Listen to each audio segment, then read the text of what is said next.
ఇది కేవలం సమాచారంగా మాత్రమే భావించండి. వైద్య నిపుణులను సంప్రదించండి. కార్పొరేట్ కళాశాలల్లో పిల్లలు ఆత్మహత్యలు చేసుకోవడం అసలు ఎందుకు వస్తుందండి? అంతటి పరిస్థితి ఎందుకు వస్తుంది వాళ్ళకి? ప్రతి ఒక్కళ్ళు 35% చేయగలిగిన వ్యక్తి నుంచి కూడా నువ్వు 90% ఎక్స్పెక్ట్ చేస్తే ఆ బిడ్డ నిద్రలేమి వల్ల చాలా ప్రాబ్లమ్స్ వస్తాయి కదండి. కనీసం టీనేజ్ పిల్లలకి 8 నుంచి ఫుడ్ ద్వారా, లైఫ్ స్టైల్ ద్వారా ఇవన్నీ మారకపోగా మనకి ఇదివరకు పాజిటివ్ రోల్ మోడల్స్ అంటూ ఉండేవారు లైఫ్లో, మనకి స్ఫూర్తినివ్వడానికి. అసలు పిల్లల్ని మనం పెంచుతున్న విధానంలో చాలా మార్కులు మార్కులు మార్కులు తెచ్చుకుని బాగా చదువు బాగా మార్కులు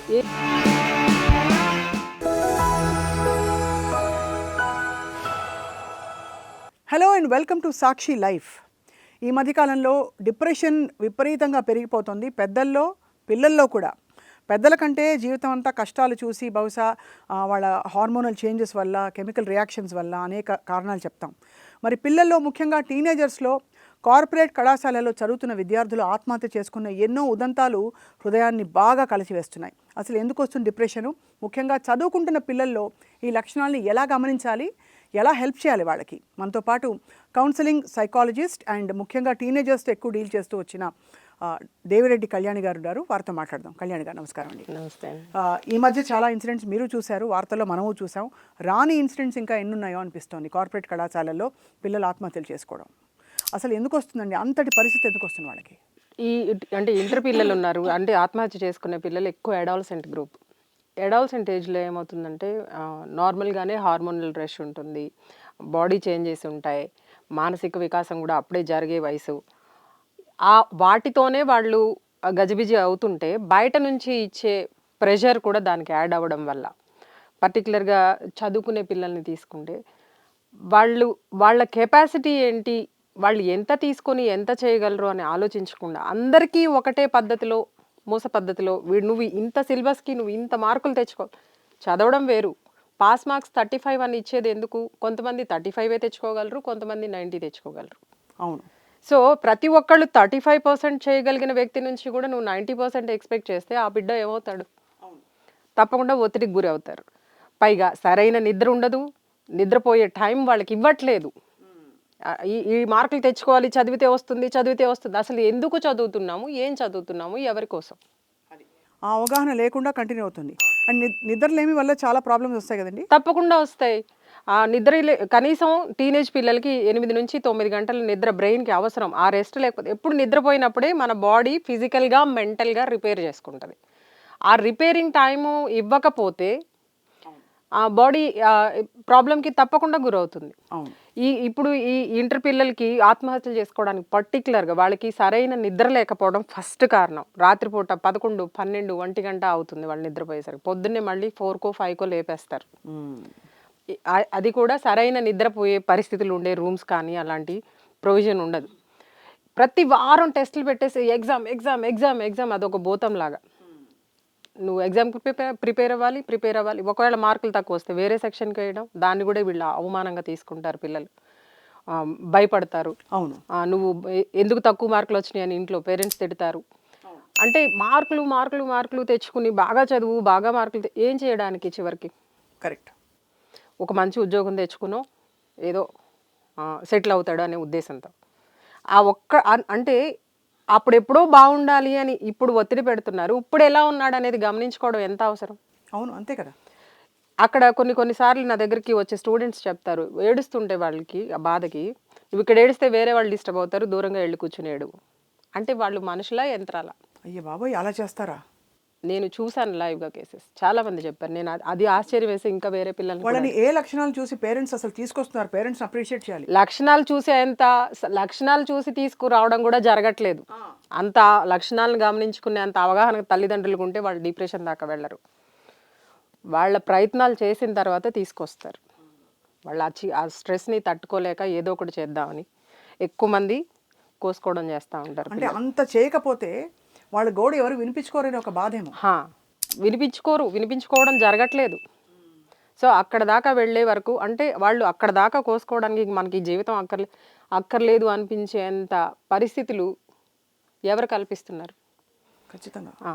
సో ఆ ప్రెషరు ఎంత ఇవ్వచ్చు, ఏ పర్సన్కి ఎంత ఇవ్వచ్చు? ఇప్పుడు తల్లిదండ్రులకి వాళ్ళ పిల్లాడి గురించి వాళ్ళకి తెలుస్తుంది కదా. ఏ విషయంలో ఎంత చురుగ్గా ఉంటున్నాడు, ఎంత చేయగలడు అనేది వాళ్ళకి అర్థమవుతుంది కదా. ఒక 15 ఏళ్ల పిల్లోడికి 100 కేజీల బరువు మీదేసి మోయమంటే ఎలా సాధ్యం అవుతుంది? అవును. ఇంకా విచిత్రంగా ఒక ఏనుగుని చెట్టెక్కమన్నట్టే చేస్తున్నారు మన వాళ్ళు. సో ఎవ్వరి ఐక్యూ లెవెల్స్ వాళ్ళకి డిఫరెంట్గానే ఉంటాయి. కొంతమంది 50% వాళ్ళు చేయగలుగుతారు, కొంతమంది 90% చేయగలుగుతారు, కొంతమందికి ఈజీగా, ఇప్పుడు మ్యాథ్స్ కూడా కొంతమంది ఈజీగా ప్రాబ్లమ్ సొల్యూషన్స్ చేసేస్తారు, కొంతమంది చాలా ఎక్కువ టైం తీసుకుంటారు. ఇప్పుడు ఈ ఈ ఎగ్జామ్స్ కూడా త్వరగా రాయడం, త్వరగా టైం లిమిట్ ఒకటి ఉంటుంది కదా. ఇప్పుడు ఎంబీబీఎస్ సీట్ రావాలంటే ఆ పిల్లలు చూడండి ఓవర్ వెయిట్ ఎందుకు అవుతారు? ఎక్కువ మంది బైపీసీ స్టూడెంట్స్ ఎక్కువ ఓవర్ వెయిట్తో ఉంటారు, మీరు గమనించారా? ఎందుకు అంటే వాళ్ళకి స్ట్రెస్ ఎక్కువ ఉండటం వల్ల కార్టిసోల్ ఎక్కువ ఇదవుతుంది. సో ఊబకాయం వచ్చేస్తుంది. అవును. నువ్వు సీట్ తెచ్చుకోకపోతే నా పరువు పోతుంది, నిన్నింత కష్టపడి ఫీజు కట్టిస్తున్నావు, కట్టాం, నువ్వు చదవాల్సిందే. నువ్వు ఆ అమ్మాయి చదవగలుగుతుందా, అబ్బాయి చదవగలుగుతున్నాడా అనేది పట్టించుకోకుండా ఇంత లోడ్ వేసినప్పుడు ఏమవుతుంది? వాళ్ళల్లో వాళ్ళకంటూ జీవితం లేకుండా నలిపేయడం, వాళ్ళకి ఏమనిపిస్తుందో చెప్పనివ్వకపోవడం, డిప్రెషన్ రాకేమవుతుంది? కరెక్ట్. ఆ పిల్లలకి అర్థం కాదు ఏం చేయాలో, ఎవరికి చెప్పుకోవాలో. సో ఎందుకు ఇంకా ఈ లైఫ్ అనేది మొదలవుతుంది. ఆ సూసైడ్ చేసుకునే వాళ్ళ మైండ్ స్టేటస్ ఎలా ఉంటుందంటే పిల్లలకి, అరే అలా ఎలా చేసేసుకోగలిగారు అంటాం. అంటే పిల్లలే కాదు, వేరే వాళ్ళు కూడా సూసైడ్ చేసుకునే వాళ్ళు ఈ బాధ పడుతూ పడుతూ ఎలా ఉంటుందంటే ఒక నిర్లిప్తత వచ్చేస్తుంది. ఏముంది జీవితం, ఎవరైనా చనిపోతారు కదా, మనం కూడా చనిపోదాం అనే మీరు మాట్లాడినప్పుడు తెలిసిన విషయాలు. ఏముంది, ఎవరైనా ఎప్పుడైనా ఇంకొన్నాళ్ళకైనా చచ్చిపోతాం పోనీ కదా. ఆ టైంలో అంటే వాళ్ళకి ఏ విధమైన ఆనందం కనిపించట్లేదు కదా. బతకాలని అనుకోవాలంటే మనకి ఏదైనా ఆనందం వస్తుందంటే, ఏదో ఒక మోటివేషన్ ఉంటే మనం బతకాలని అనుకుంటాం. ఏది రావట్లేదు లైఫ్ నుంచి, ఒత్తిడి, బాధ, చికాకే వస్తున్నాయి అన్నప్పుడు ఇదే లైఫ్ ఎందుకు కంటిన్యూ చేయడం? ఏముంది ఇందులో? చనిపోతే అంటే ఇప్పుడు నిద్రపోయి లేచినంత ఈజీగా చనిపోతే అయిపోతుంది, ఏముంది? సో అలా మరి ఈ క్రమంలో కళ్యాణి గారు, ఇలాంటి కార్పొరేట్ కళాశాలల్లో వర్ధిల్లి ఫస్ట్ ర్యాంకులు తెచ్చుకుంటున్న వాళ్ళు కూడా ఉన్నారు. వీళ్ళకి వాళ్ళకి ఏమిటి మైండ్ సెట్లో తేడా అంటారు? వాళ్ళ ఐక్యూ లెవెల్స్ అందుకే అందరికీ ఒకలా ఉండవు కదా. అందరి తెలివి ఒకేలాగా ఎలా ఉంటుంది? అది పేరెంట్స్ గ్రహించాలంటారు. గ్రహించాలి. చిన్నప్పటి నుంచి వాళ్ళు చూస్తున్నారు, వాళ్ళు ఎందులో చదవగలరో ఏం చదవగలరో తెలియదా వాళ్ళకి? కొంతమంది ఏమో పీర్ ఇన్ఫ్లుయెన్స్, అంటే వాళ్ళు నా ఫ్రెండ్స్ ఆ కాలేజీలో చదివారు, నేను అక్కడ చదువుతాను అని జాయిన్ అయిపోయి మళ్ళీ అక్కడ ఇట్లా తల్లిదండ్రులకి చెప్పుకోలేక అలాంటి ఇన్సిడెంట్లు కూడా ఉంటున్నాయి. అవును. సో అది ఉంది, ఇది ఉంది. పేరెంట్స్ గమనించుకుంటారు కదా. ఏదైనా ఈ 2 ఏళ్ళు కష్టపడితే చాలు, ఈ 2 ఏళ్ళు కష్టపడితే చాలని తల్లిదండ్రులు అనుకుంటారు. 2 ఏళ్ళు అనేది చాలా పెద్ద విషయం, చిన్న విషయం కానే కాదు. ఆ 2 ఏళ్ళు ఆ ఎక్కువ మార్కులు తెచ్చుకున్న పిల్లలు కూడా మళ్ళీ ఓ 10 ఏళ్ల తర్వాత నా దగ్గరకు వస్తారు. అలాంటి కేసులు కూడా నేను చూస్తున్నా.